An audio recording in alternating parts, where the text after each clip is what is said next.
Hi there. So I finished up the reds and I tried to split up cadmium red. I did it wrong.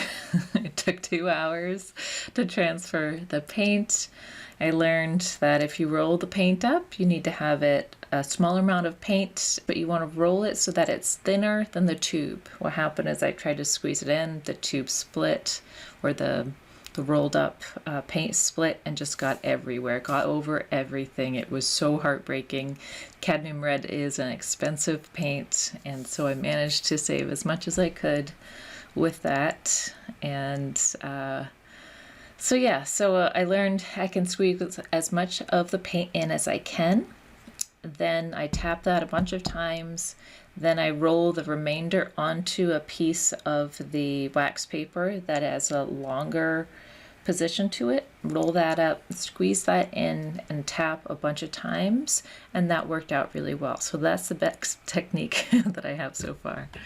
So I finished my reds, and orange is next.